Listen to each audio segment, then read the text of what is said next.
is still on the run. The family of the mother killed last week in the Pocket neighborhood is pleading with whoever is responsible to turn themselves in. Yeah, her family says the victim is a 26-year-old loving mother of Valentine's Day 2024, a day built on love, flowers, and promises. For 26-year-old Chasity Sparkman, it began quietly, just another day with her two kids, nothing out of the ordinary. But by 11:17 p.m., everything had changed. She was found lying in a shopping center parking lot, badly injured, fighting for her life. And the person responsible? Not a stranger. Not someone from the shadows. It was the man who once promised to love her forever, her childhood sweetheart, her husband, the father of her children. But he didn't come alone. He brought someone else with him. His new girlfriend. Because somewhere, not long before this moment, she had already said it out loud, that he was going to kill her. And yet, she still ended up here. Alone. In the dark. On a night meant to celebrate love. Before we go further, if you're new here, make sure you hit that subscribe button. And tell me in the comments, where are you watching from? I always like to see how far these stories reach. Now think about this for a second. What do you do when someone tells you they're in danger, but nothing has happened yet? What happened in the moments leading up to those gunshots is where this story really begins. Chasity Sparkman was 26 years old, at a stage in life where everything still felt possible, even if the path hadn't been easy. She wasn't someone who had it all figured out, but she was trying, and sometimes that matters even more. To the people who knew her, Chasity was focused, determined, and deeply rooted in one role above all else: being a mother. She had two young children, an 8-year-old son and a 6-year-old daughter, and everything in her life seemed to revolve around them. Their needs came first. Their future shaped her decisions, and their presence gave her a reason to keep pushing forward, even when things weren't perfect. She wasn't just raising kids. She was trying to build something better for them. Family members described her as someone who showed up, not just physically, but emotionally.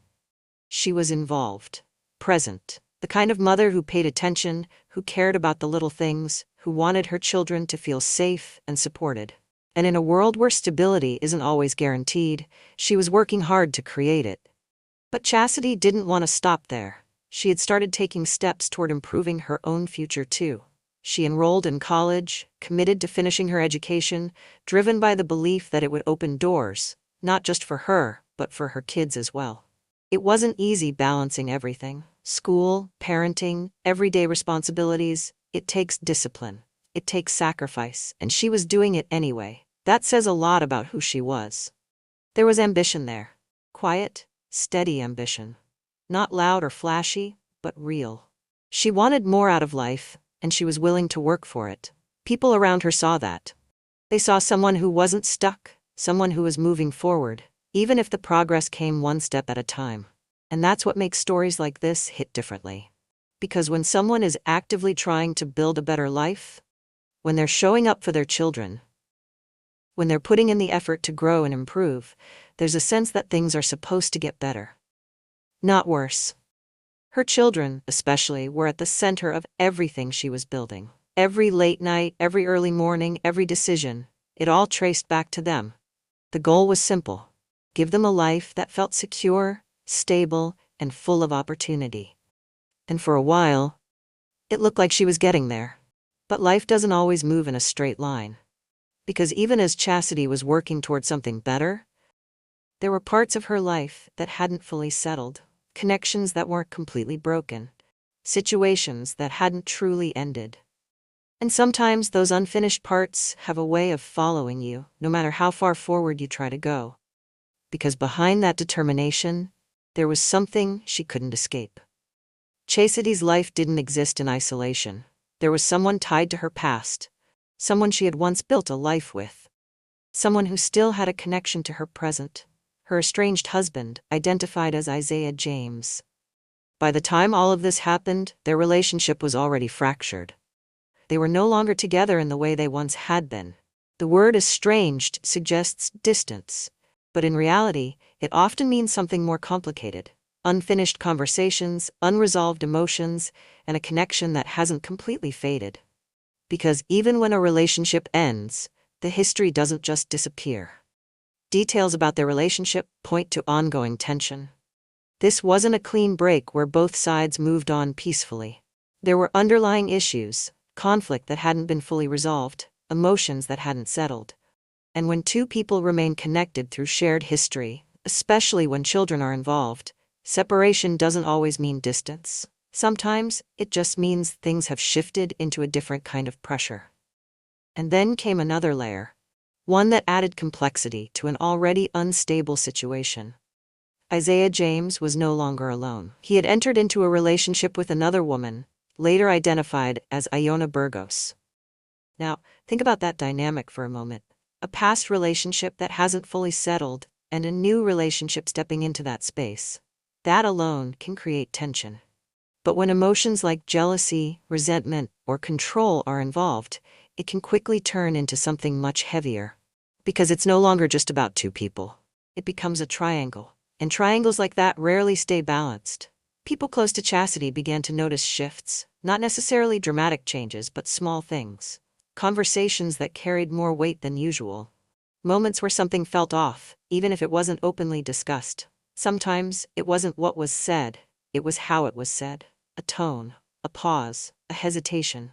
Those are the kinds of details people often remember later. There's something else that stands out in situations like this. The presence of warnings. Not always loud or obvious, but there. Subtle indicators that something isn't right. In many cases, those warnings are dismissed, minimized, or misunderstood in the moment, because when conflict becomes familiar, it can start to feel normal. And that's where the danger grows. At some point, this wasn't just about a past relationship or a new partner. It became about control over a situation that was slipping away. About emotions that hadn't been resolved. About boundaries that may not have been respected. And when multiple people are tied into that kind of emotional tension, things can escalate quickly. From the outside, it may have looked like a complicated relationship situation. Something personal. Something people might assume would work itself out over time. And as the connection between Chasity, her estranged husband, and his new girlfriend continued to exist in that same space, the situation became more unstable, more unpredictable. This wasn't just a breakup, it was something far more dangerous. There are moments in stories like this that stand out more than anything else. Not the crime itself, not even the aftermath, but the warnings that came before it. Because in Chastity's case, this wasn't something that came out of nowhere. At some point before that night, she had already said it, clearly enough for people around her to remember later. She believed he was going to kill her. That wasn't a vague fear. It wasn't a passing comment made out of anger or frustration. It was a statement that carried weight. The kind of statement people don't forget once everything unfolds. And that's what makes it difficult to ignore. Because when someone says something like that, it means they're seeing something others may not fully understand. It means they're feeling a level of danger that hasn't yet become visible to everyone else. But here's the question that always follows in cases like this. If the warning was there, why didn't things stop? Why didn't something change? Part of the answer lies in how people interpret threats. Not every warning is taken seriously in the moment. Sometimes it's seen as emotional tension. Sometimes it's dismissed as something said during conflict. Sometimes it's treated as something that will pass with time. And sometimes, people don't want to believe it could actually happen. Because accepting that kind of danger means facing the possibility that someone's life is at risk. And that's not an easy thing to process. There's also another layer, one that often goes unnoticed. People don't always leave situations immediately, even when they sense danger. There are reasons for that.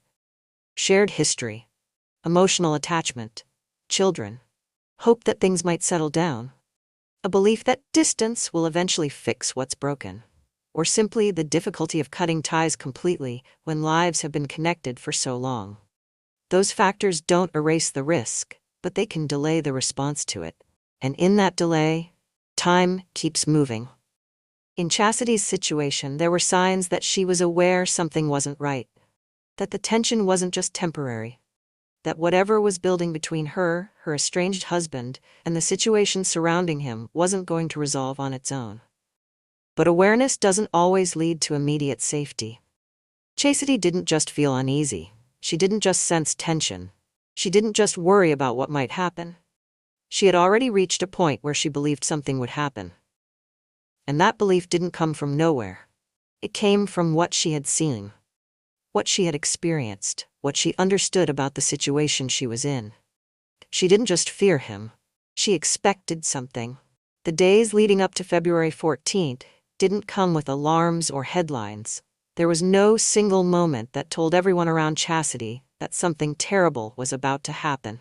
On the surface, it looked like an ordinary stretch of days. She was still focused on her responsibilities, balancing school, taking care of her children, and trying to keep life moving forward.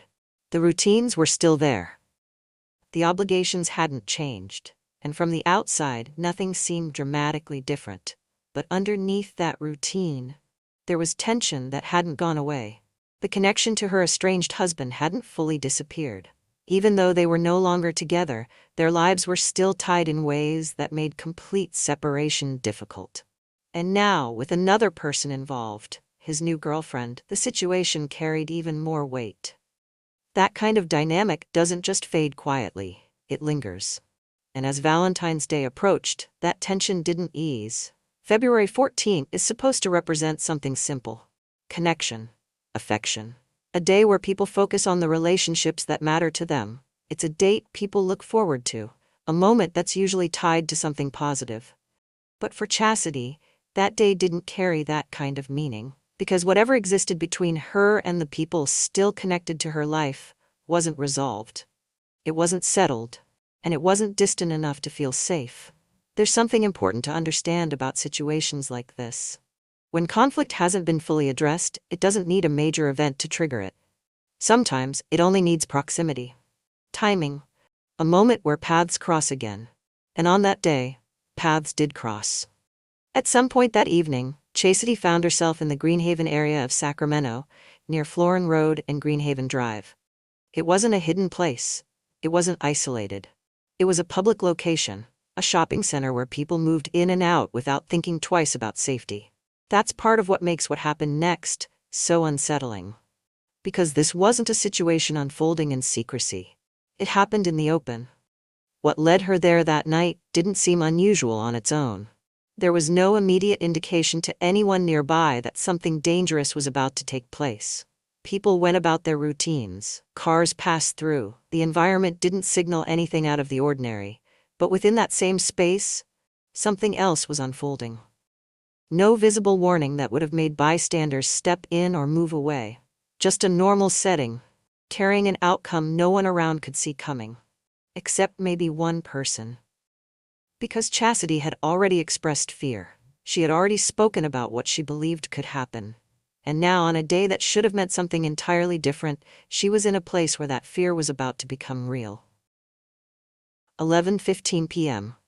The parking lot was still active, but quieter than earlier in the evening. A few cars moved through. Others sat parked, engines off, their drivers either inside nearby stores or preparing to leave. It was the kind of setting where nothing feels out of place until something suddenly does. Then it happened. A series of gunshots cut through the night. Loud, sharp, impossible to ignore. People nearby reacted instantly. Some ducked behind their cars, others froze, trying to locate where the sound was coming from. A few turned their heads in confusion, scanning the lot, unsure of what they had just heard. And then attention shifted toward one vehicle. Inside that car was Chasity. In those first few seconds, no one fully understood what had just taken place. The sound had come and gone so quickly that it left behind a moment of silence. Heavy, uncertain, filled with hesitation. Then movement started again. Someone shouted. Another person stepped closer, cautiously. A call was made. Emergency services were contacted as the reality of the situation began to settle in. This wasn't just noise. This wasn't a misunderstanding. When officers arrived, they found Chasity inside the vehicle, suffering from gunshot wounds. The scene, just moments ago part of a normal night, had shifted completely. What had been routine was now urgent. Every second mattered.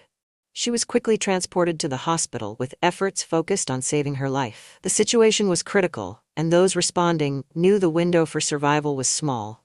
But even with that urgency, even with intervention, Some outcomes can't be reversed.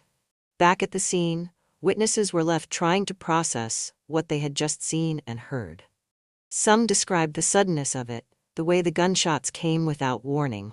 Others focused on the confusion that followed, how it took a moment for everyone to understand what had actually happened.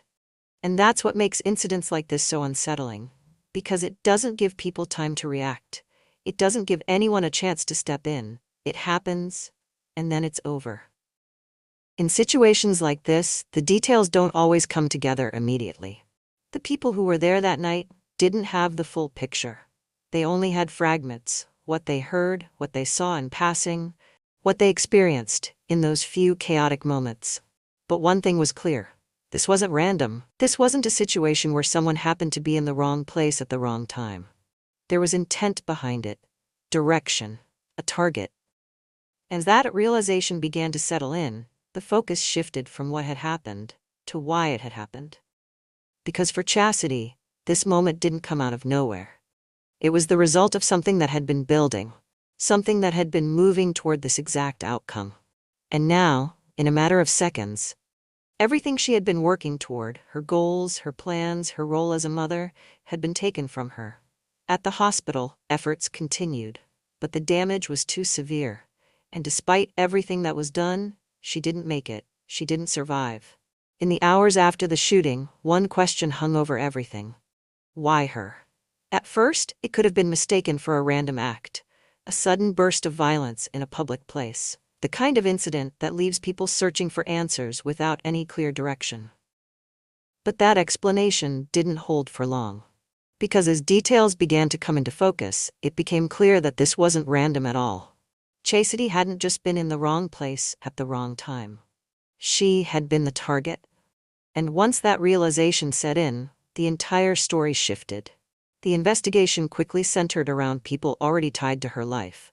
People who weren't strangers, people who didn't need to search for her, people who already knew where she would be.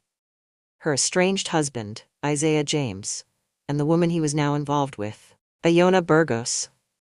That revelation changed everything. A situation rooted in a relationship that hadn't fully ended, complicated by a new one that had stepped into its place.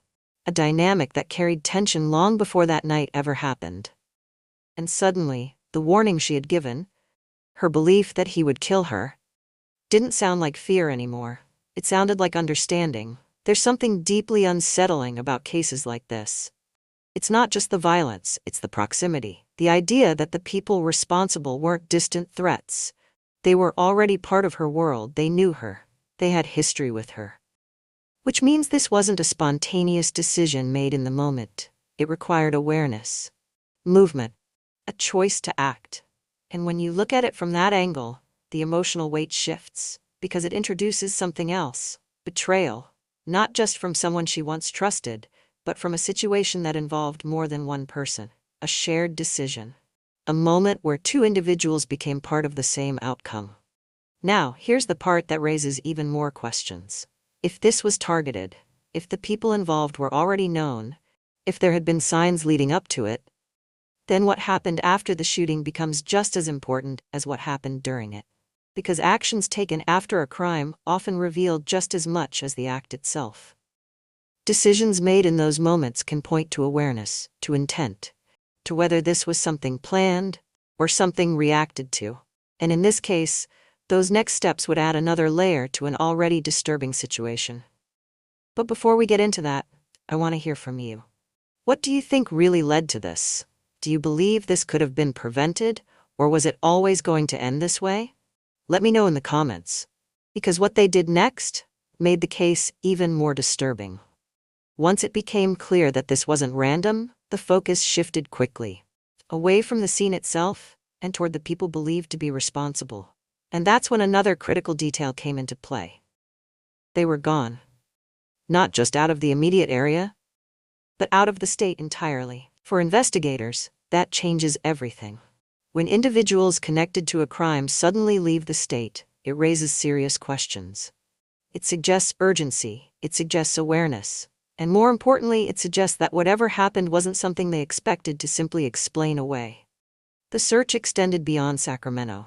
Information was shared across state lines. Law enforcement agencies began coordinating, working to track movements and narrow down possible locations.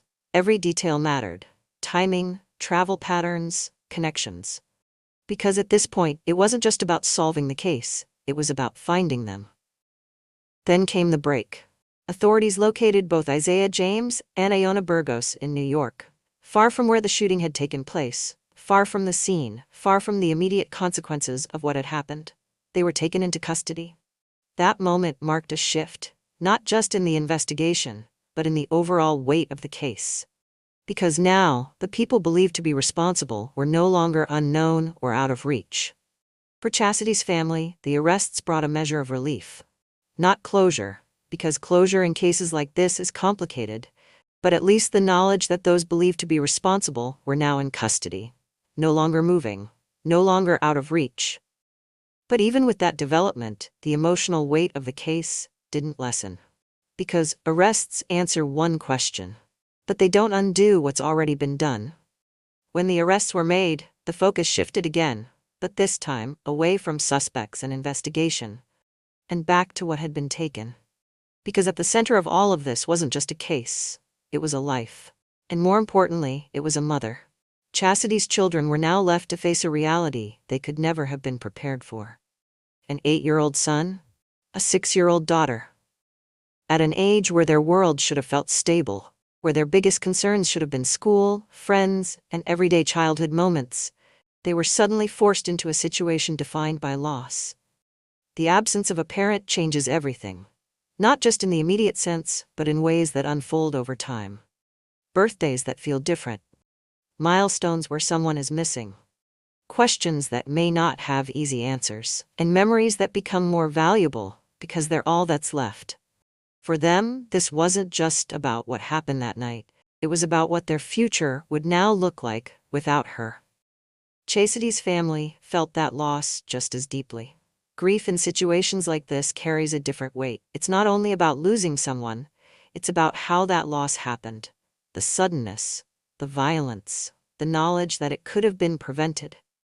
Those thoughts don't fade easily. They stay. They replay, and they leave behind questions that don't always have clear answers. Family members spoke about who she was, not just as a victim, but as a person. A mother who showed up, someone who was working toward something better. Someone who had goals, responsibilities, and people depending on her. That's what makes the loss harder to process, because it wasn't just a life that ended. It was a future that never got the chance to happen. The community felt it too. Incidents like this don't stay contained within a single family. They affect everyone connected to the environment where it happened. People who passed through that area. People who heard about it. People who recognized how quickly something like this can unfold in a place that feels familiar. It leaves behind a sense of vulnerability. A reminder that danger doesn't always come from strangers. Sometimes it comes from situations people assume will resolve on their own. And that realization stays with people. Because it forces them to look at everyday environments differently. To question things they might not have questioned before. To understand that not every threat is visible until it's too late. At the center of all of this, though, is a simple truth. Chasity Sparkman was more than the way her life ended. She was a mother, a daughter, someone who was trying to build something better. And now, everything she was working toward had been cut short. This wasn't just a case. It was a life erased. What makes cases like this difficult to process isn't just the violence, it's what it reveals about human behavior. Because at the center of this story is a question people often overlook. When does love stop being love? There's a line, one that isn't always obvious in the moment, where connection turns into control. Where attachment becomes something heavier. Something that isn't about care anymore, but about possession, anger, or the inability to let go. And the truth is, that line doesn't always announce itself clearly. It can exist quietly inside familiar relationships. That's what makes it dangerous. Because when something feels familiar, people tend to lower their guard. They assume they understand it, they believe it can be managed, that it won't go too far. But sometimes it does. Chastity's story shows how unresolved conflict can grow over time. Not overnight. Not in one single moment, but gradually. Through tension that isn't addressed. through emotions that aren't resolved, through situations that continue without clear boundaries. And when those things are left unchecked, they don't stay the same. They escalate. Another important part of this is how threats are often perceived. When someone expresses fear, especially about a person they know, it doesn't always get the level of attention it deserves. It can be dismissed as emotional, temporary, or something that will pass. People often hesitate to step into situations they see as personal. They don't want to overstep. They don't want to assume the worst. They don't want to get involved in something that feels like it belongs to someone else. But sometimes, stepping in early, offering support, taking concerns seriously, encouraging distance when needed, can make a difference. Because small signs matter. And small signs, when ignored, can become something much bigger, something irreversible. Chastity's story isn't just about what happened.